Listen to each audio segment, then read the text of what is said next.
Each year, Microsoft Research hosts hundreds of influential speakers from around the world, including leading scientists, renowned experts in technology, book authors, and leading academics, and makes videos of these lectures freely available.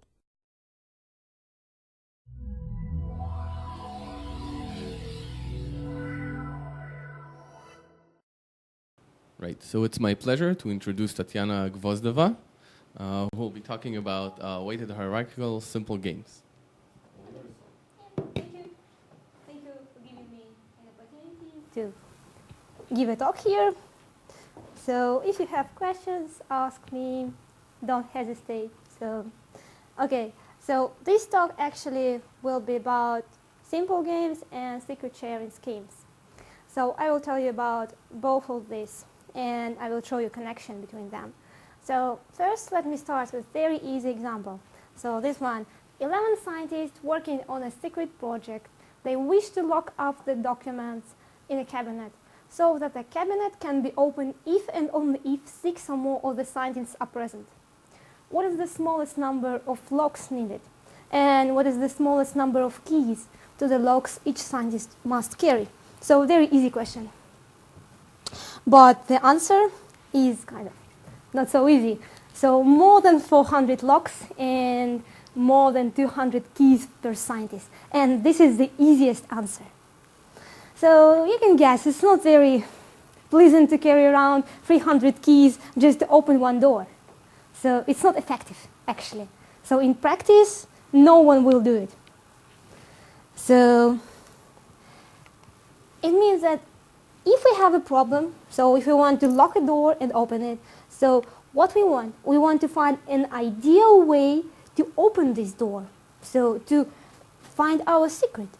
So it means that if you have non-qualified set of people, then so then they cannot open the door, actually. And one more is that the size of, the numbers of keys cannot be such big as more than 200. So it should be normal. It's not like to insert 4-digit PIN number, you need to memorize 1 million digit number. So it's not reasonable in real life. So this is like what we want. I will be more precise in this, but just the rough idea. What is the ideal way to hide our secret? So let me start with some definitions. So we have a set of participants, so P as usual, and we have a subset of this set P, a subset of power set of P, and it's called an access structure. So sets in this gamma are called authorized coalitions. So now also we have a set of secrets, or a set of keys, secret keys. So this is just key set. Also we have, in real life, usually maybe a computer or a person, so someone decides the secret. So someone needs to choose a secret. And after this someone gives each participant some information. So there is some guy who gives you, give you some numbers, for example, and we don't know who is this guy. Maybe it's computer, but it doesn't really matter. Just this person exists. And so this information which is given to every person is a share. And set of all possible shares is called the share set. So a secret sharing scheme realizing the access structure gamma is a way to distribute and reconstruct a secret. So it's like, if we have a look at these definitions, access structure is actually our situation. So in the scientist example, what we have a set of participants, it's 11. And actually I will use this notation because it's faster to write this. And so the access structure is just all these subsets which has more than six or more people in them. So this is the access structure. But how we hide our secret and how we divide shares is just a different story. So in these keys and locks, so the key set is just an open, so this is our open door problem. And a share set is any subset from consisting of 252 keys. So a lot of them. So, but we can look, so this is one way to divide this secret. And this is, so this thing with locks and keys is secret sharing scheme. So another way is, for example, I will say that my key set now is a number from finite field. And my share set is also a finite field, the same finite field. So what do I do? So I just, this dealer, so he or she generates a random polynomial such that, so we have, so 6 people can open the door. So the order of this polynomial is 5. And actually, k is the secret. So now, what does he do?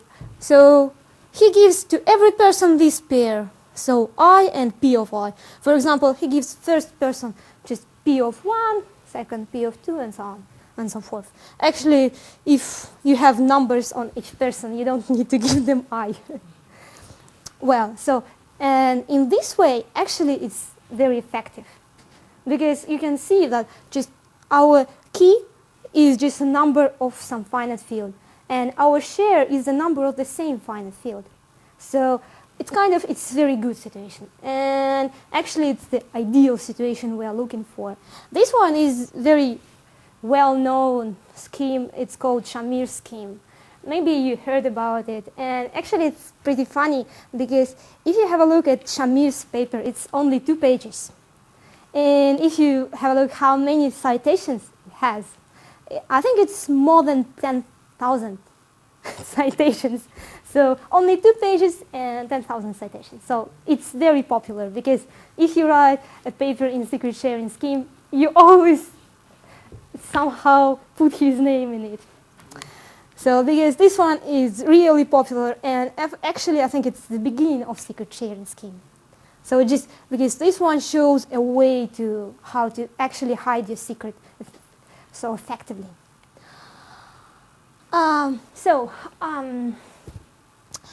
scheme is called perfect if it satisfies 2 natural properties. So the first property is that an authorized set of people can actually determine the secret. So it's reasonable. Okay, so if you are supposed to know the secret, of course you can actually determine it. So it's normal. And the second one is that any unauthorized set of people have no idea about the secret. So from their point of view, so they all, even if they know the possible secrets, like the possible field, for example, finite field, from their point of view, all numbers in these fields are likely to happen. So the probability of every number is absolutely the same. So this is a perfect, so it's like natural thing we want to ask from a secret sharing scheme, from any secret sharing scheme. And also, usually people think that access structures satisfy monotonicity because it's, again, it's reasonable. If you have an authorized set of people and some person joins them, of course they will remain authorized. So they can still determine the secret. It's, okay, maybe this person is very ugly and very bad and who knows, but it's not the case. So usually people think only about monotone access structure. There are some papers about non-monotone access structure, but only few of them. So it's not very popular. Okay, so what is the monotone? Is that if you have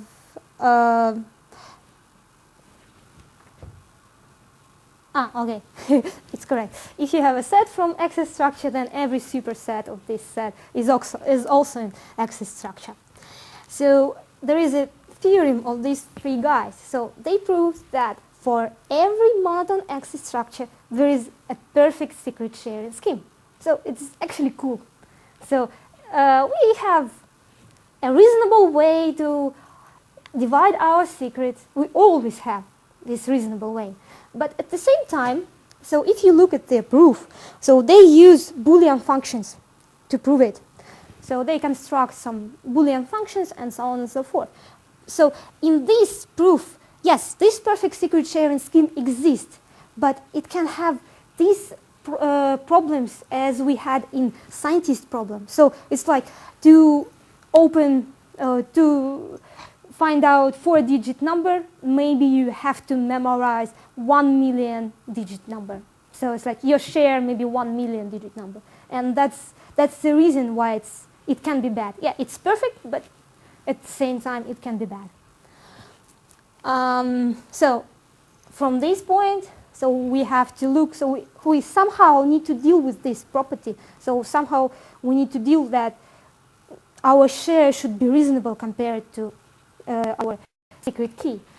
And this is the notion of information rate. Actually, it's not the unique definition. There are plenty of them. So you can check different papers and they will be different. Some of them use entropy. Some of them use this ratio is other way around and so on. So a lot of different definitions, but more or less almost all of them are equivalent. So what is the information rate is just the ratio of number of the secrets to the number of the shares. So it's not hard to show that actually this information rate is always less or equal to 1. So if this information rate is 1, this is an optimal solution. Actually, it's the best possible we can do. It's like, it means that number of secrets is the same as number of shares, possible shares. So, and because of this, these schemes are called ideal. So first you need to be perfect, and you have to have information rate of 1. And after that, you are ideal. Of course, in real world, so we are highly interested in ideal secret sharing schemes because they do everything we want. So they are very informationally efficient and they do all these nice properties because so unauthorized people can do nothing to our secret and so on. So it's really cool. Of course, we're interested in ideal secret sharing schemes, but these guys, so they proved that, unfortunately, there are access structure which doesn't have ideal secret sharing scheme. So even though they have perfect secret sharing schemes, they can be not ideal. So information rate can be awful, actually. So does this theorem also include non-monotone? No. Actually, so everything. All for monotone. Yeah, all for monotone. So for non-monotone, just I don't know much about it because there are only few papers, and I haven't looked at them. So, but these guys, they just showed an example, very easy example, and it showed that information rate is kind of really bad in any secret sharing scheme. You can imagine information rate will be bad anyway. So,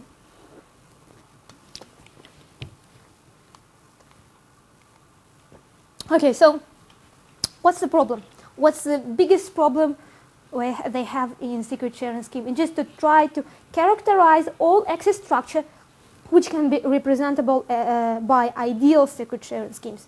Because it's very practical, we really want to know. So if we have some situation, so we really want to know that there is a way to share our secret efficiently. And this is a really big question, and it has no answer. Because no one knows how to deal with that. So, but but they have one very useful tool in secret sharing scheme. So there was a very cool paper by Brickell and Davenport, and they showed the connection between ideal secret sharing schemes and Matroid. So if you don't know what is Matroid, just think of it as the generalization of linear independency, actually. So it's kind of like that. So first of all, a secret sharing scheme is connected if every participant is not dummy. So dummy is just, so if every dummy is a person who is absolutely unneeded, so it has no value.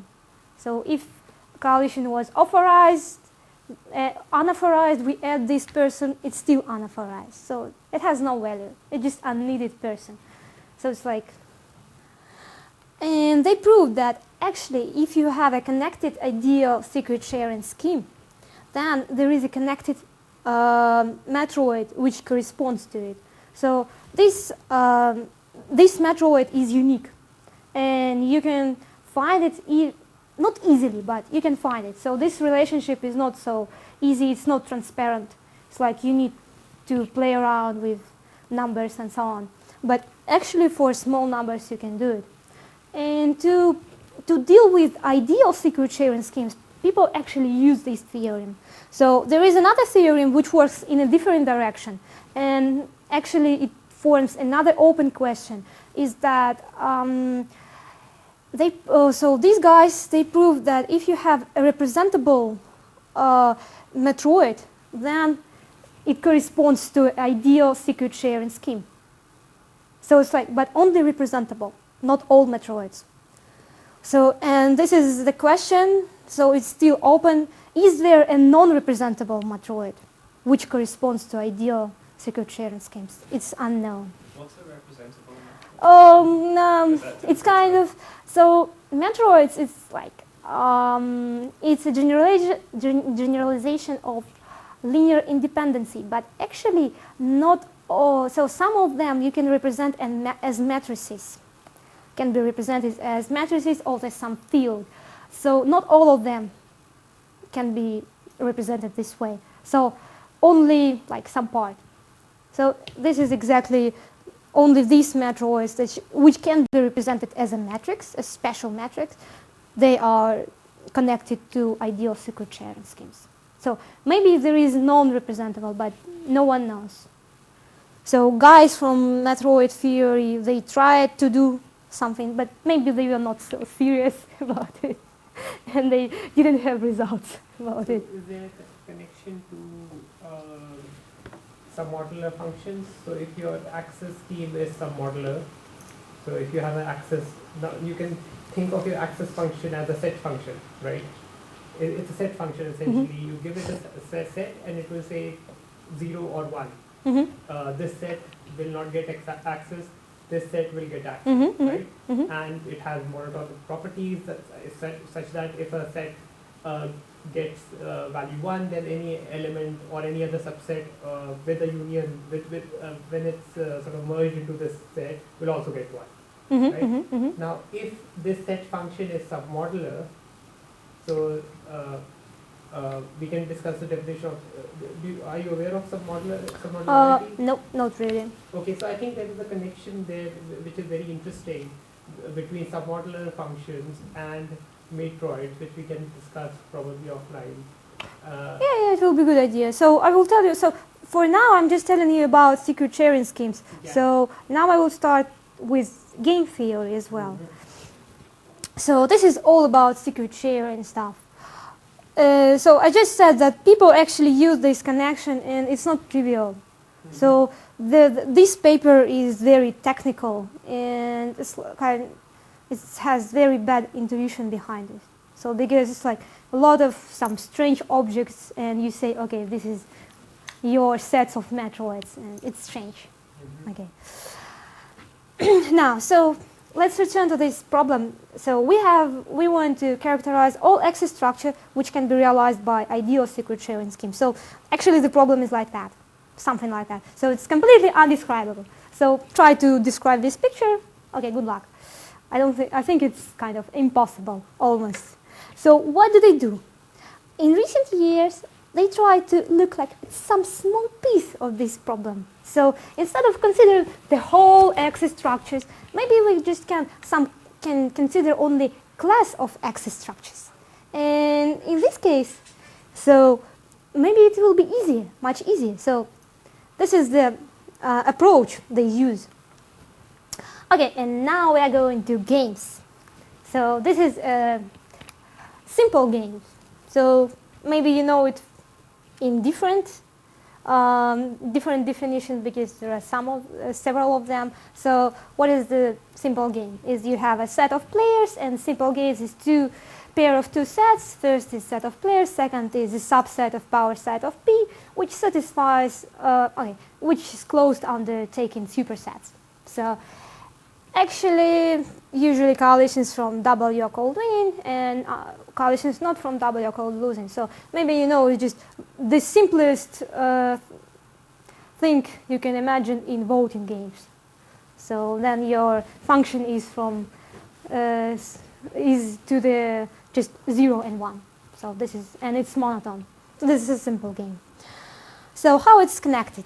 Actually, it's easy. Monotone simple game. So simple game is actually monotone access structure, and that's it, and vice versa. So the same object. Just we think about different question in game theory, and they think different question in secret sharing schemes.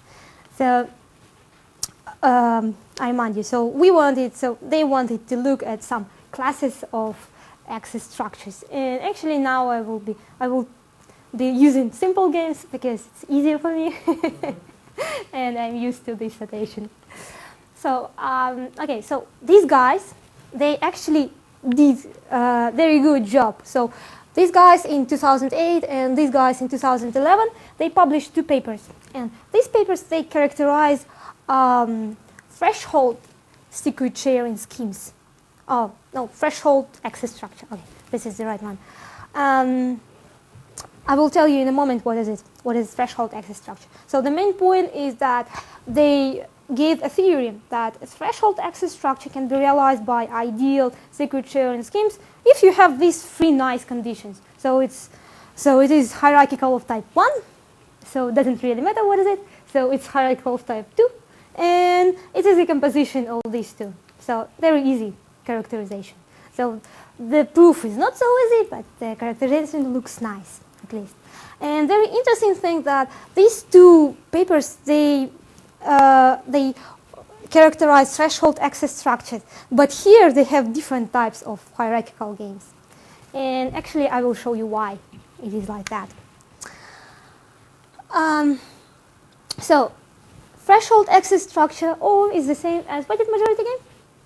So we have non-negative player weights, we have a real number quota, and the coalition is winning if and only if it exceeds quota. So easy. So now what do we want? Okay, just simple example with scientists, assign weight 1 to every scientist and quota 6. It's very easy. So now in their paper, these guys, one step of their characterization was to to describe all weighted disjunctive hierarchical games. So actually, this is just the beginning of the work. So Arkady and Ali, they are going further. So this is the beginning of the work. We wanted to try something which is known. We wanted to try and approach it from game theoretical point of view. So all these results, they are known, but we wanted to try and play with them using simple games tools. So, and this is exactly what we did. So what is disjunctive hierarchical simple games? They're kind of funny. So consider this example. So we have a money transfer from one bank to another. And if the sum is really big, then this transaction must be authorized by 3 senior tellers or 2 vice presidents. But 2 senior tellers and the vice president can also authorize the transaction. So in this case, we have 2 levels of people in our bank. So first is very mighty and powerful vice presidents, and the second class is senior tellers. So they're less influential, but they exist. So how can we represent this situation? So we have these 2 levels, and to authorize the transaction, we need either 2 vice presidents or 3 people from first 2 levels.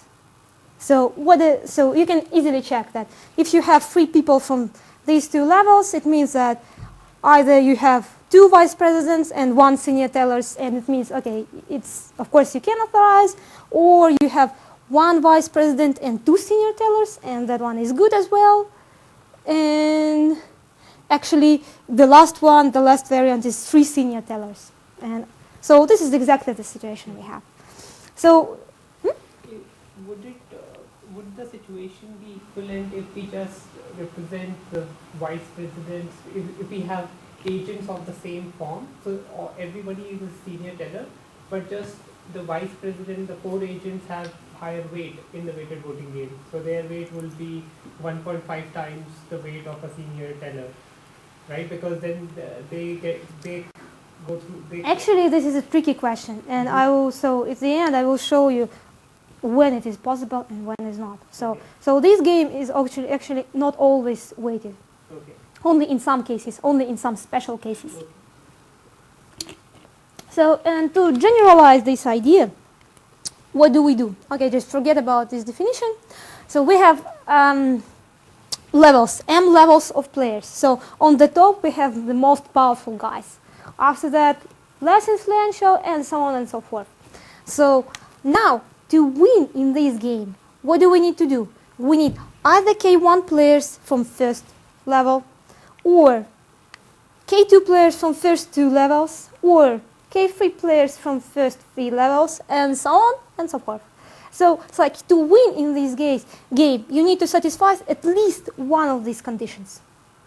So this is exactly why it's called disjunctive, because you have or junction. And here you should be careful, because we wanted to use this construction, but it's like we don't care in our model that who are these guys on this level. So if you have vice presidents Bob, Alice, and John, so we don't care who is going to sign it. So just one of them is enough, and we don't care who is it. So it's like instead of looking at the set of players like 1, 2, 3, blah, blah, blah, and so on, so we are looking at multi-set. So in this multi-set, we have like this one, it means we have N1 players on the first level, N2 players on the second level, and so on. So we don't distinguish between players on the level. So we don't care about that. So this notation is, so we can actually use it. It's not hard to prove.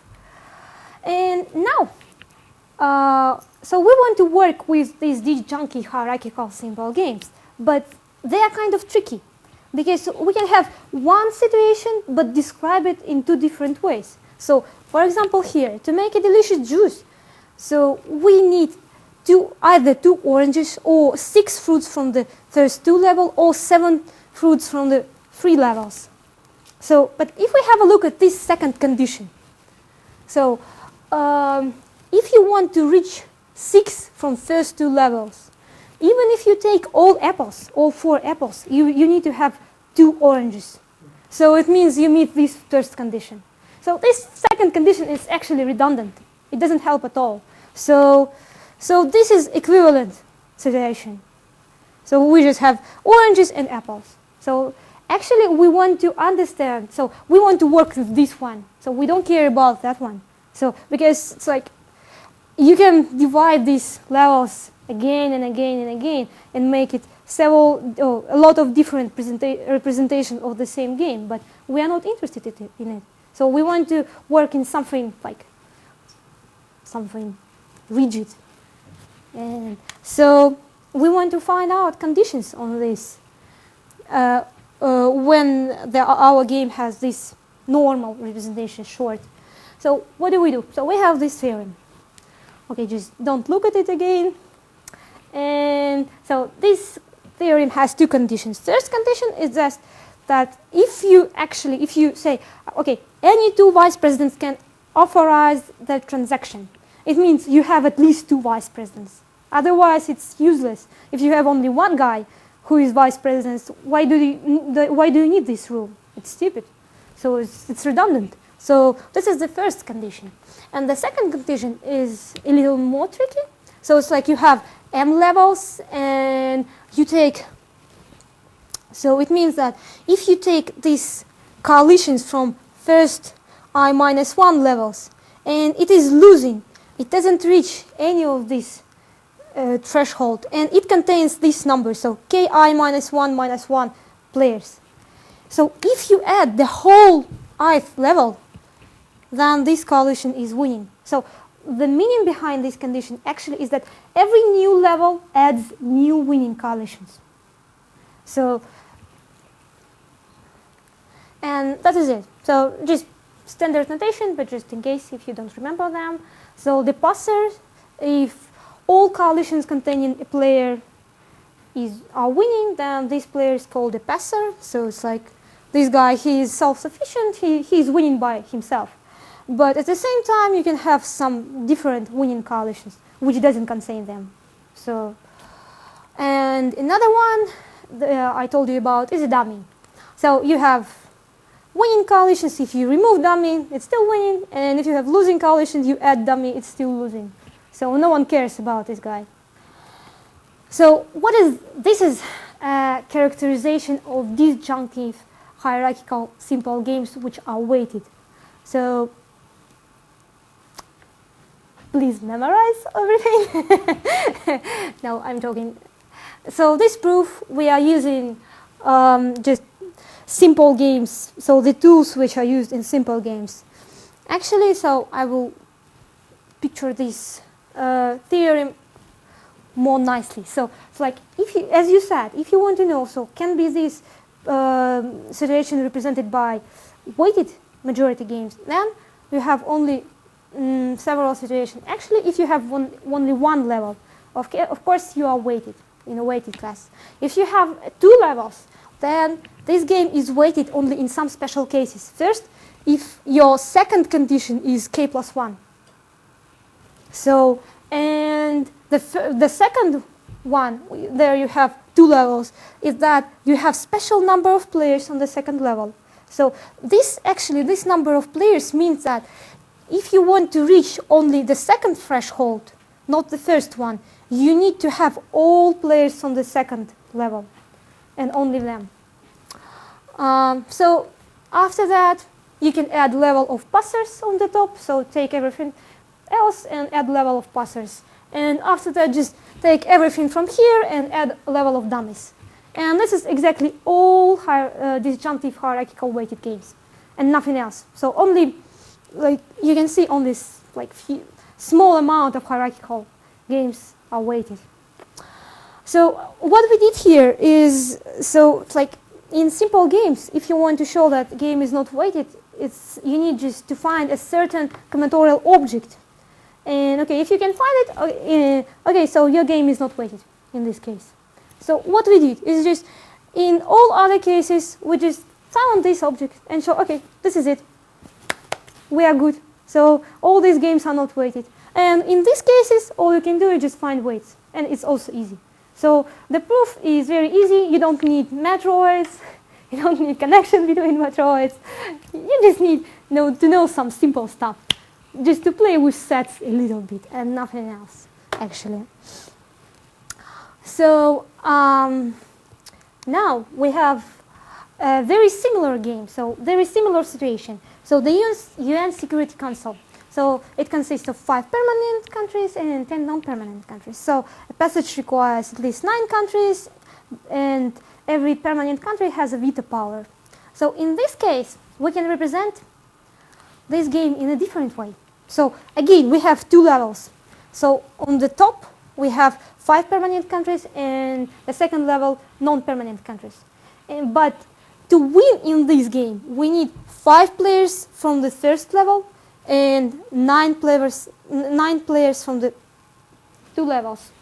So you can see, instead of we have to reach all threshold. We need to satisfy all threshold in this game. So it's very similar, but instead of or, we have and now. So we need to satisfy all conditions. And you can generalize it easily. So it's like you have M levels, and you need K1 players from first level, K2 players from first 2, and so on and so forth. So all conditions should be satisfied. And this is conjunctive hierarchical games. So in any area you have dual objects, and theory of voting games is not an exception. So we have a dual game. So N is defined very simply. We have the same set of players, but the set of winning coalitions is a set of complements of losing coalitions of initial game. So, and you have this nice property that if you take dual twice, it's the same as initial game. So it's nothing very surprising. Now, actually, I told you before that there are two papers about characterization of threshold access structures. So, but two of them, they have different kinds of hierarchical games in them. So one of them has disjunctive, and another one has conjunctive. So it's like they are very similar, but the games they use, one conjunctive, another one disjunctive. So we thought there should be connection, and actually there is. So these two games, these two types of games, they are dual to each other. So but they are not dual with the same K. So the K changes. So it's like you have a conjunctive hierarchical simple games, and you take a dual, and it will be disjunctive hierarchical simple games, but with slightly different K, with slightly different threshold. You need to adjust this threshold, and there is a simple formula for this adjustment. So it's like if you have this dual property, you can easily prove all the theorems which I showed you before, just using this duality. So for example, these redundant levels, you can just simply drag it through duality and show that the conditions actually are the same as in the previous case.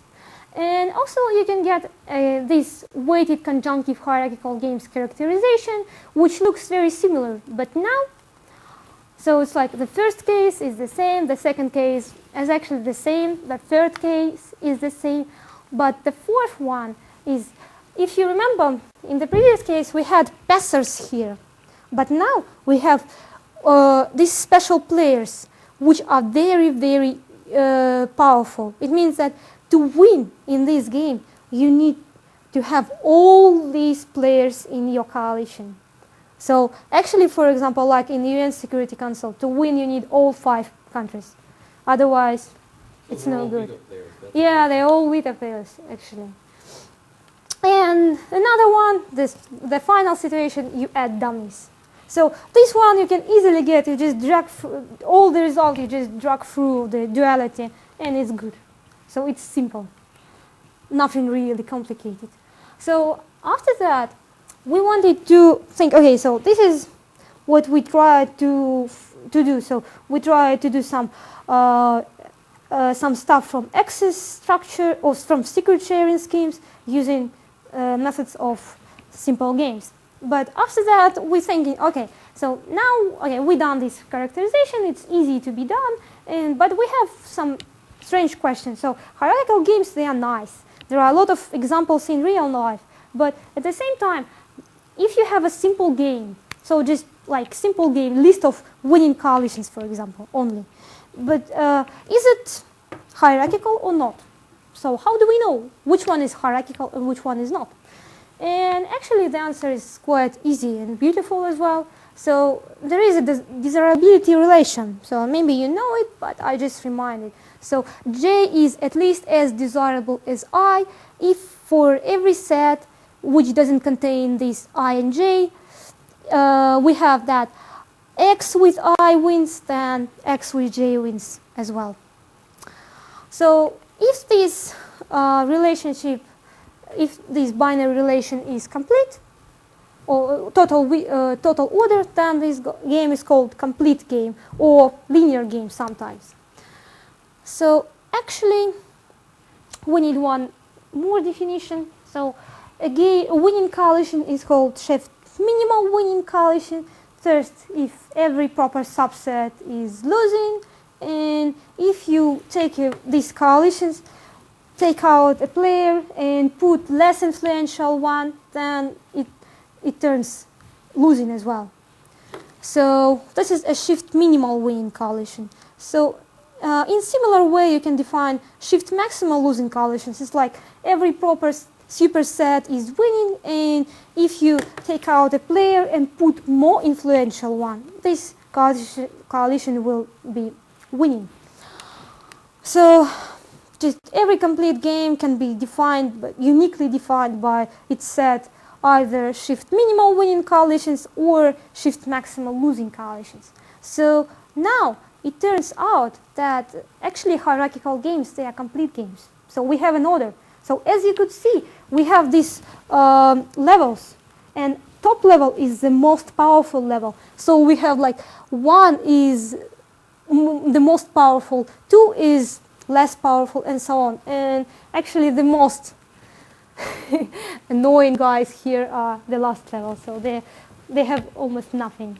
So if you have a simple game, and this simple game has a unique shift maximal losing coalition, then this game is disjunctive hierarchical game.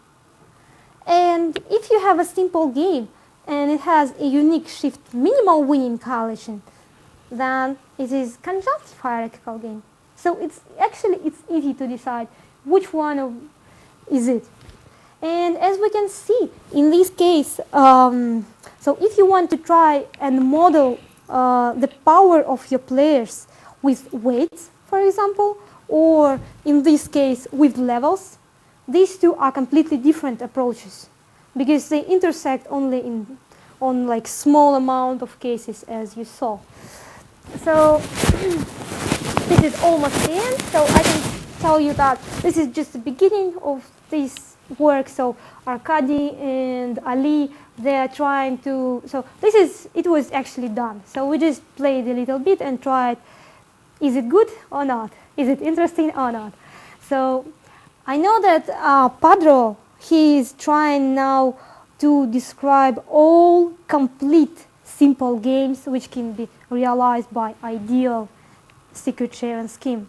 And Arkady and Ali, they are trying to characterize all roughly weighted simple games which can be realized by ideal secret sharing scheme. So roughly weighted, it means that in weighted you just have your threshold, everything which is below the threshold is losing, which is above the threshold is winning, and on threshold you have only winning coalitions.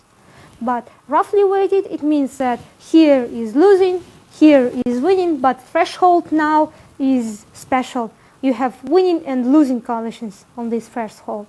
So it's like one special point where you have winning and weights of losing and winning coalitions at the same time.